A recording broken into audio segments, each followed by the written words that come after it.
if I gave you a car and it'd be the only car you get in the rest of your life, you'd take care of it like you can't believe. Any scratch, you'd fix that moment, you'd read the owner's manual, you'd keep it garage and do all these things. And you get exactly one mind and one body in this world. And you can't start taking care of it when you're 50. So you should really make sure that you just remember that you just got one mind and body to get through life with and to do the most with it. What about life advice? Well, life advice is, the most important thing is really who you associate with. You want to associate with people that are better than you are. I mean, basically, you'll go in the direction of the people that you associate with, and you want to have the right heroes. You want people, if you want to emulate somebody, you better pick very carefully who you want to emulate. And when, obviously, you can't pick your parents. They're going to have an enormous influence on you, but you don't get a choice on that. But you get choices as you go down the line, and who you admire, who you want to copy, and the most important for most people in terms of that decision is their spouse. It's also important in terms of a partner in business, but the partner in life is the most important one. You want to pick a spouse that's a little bit better than you are. Biggest mistakes people make when investing?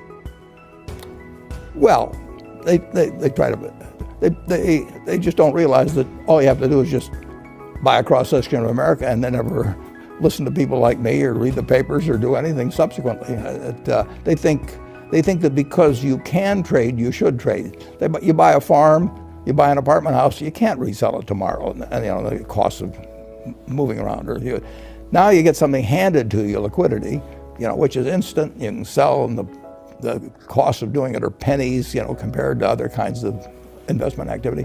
So because they can so easily move around, they do move around, and moving around is not smart in investing. You have a pretty cool morning routine regarding what you have for breakfast and how prosperous you feel. What is that? Well, I eat exactly what I like to eat. If somebody offered me a deal when I was 20 and said, you're going to live 1 year longer, instead of living to 88, you'll live to 89 or whatever it may be, if you eat nothing but broccoli and Brussels sprouts and onions and all these things, I just said, I'll take the last year off. It probably won't be that good anyway. So I eat what I like to eat. Is business school worth it? Depends on the person. Much more than it depends on the school. I mean, I wouldn't worry.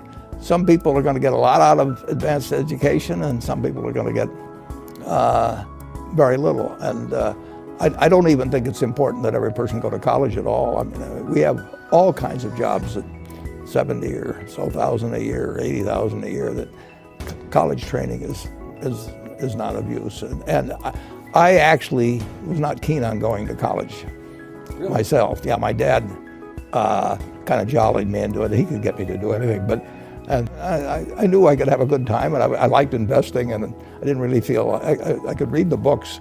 So I don't, it's a big commitment to take 4 years, and the cost involved, and maybe the loans involved and everything. And I think depending on what your interests are in life, I don't think it's for everybody. I think it's for a lot of people. But there ought to be a reason you're going. And I didn't really see much reason. Warren, how would you define true success?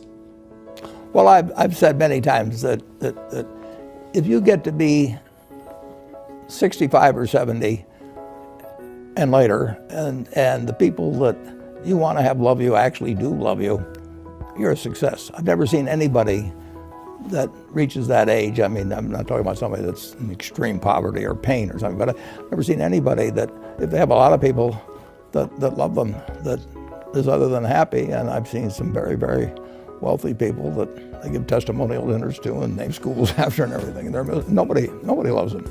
What's advice you would give to people who are looking to succeed in business? Well, by far the best investment you can make is in yourself. I mean, if you invest in yourself, nobody can take it away from you.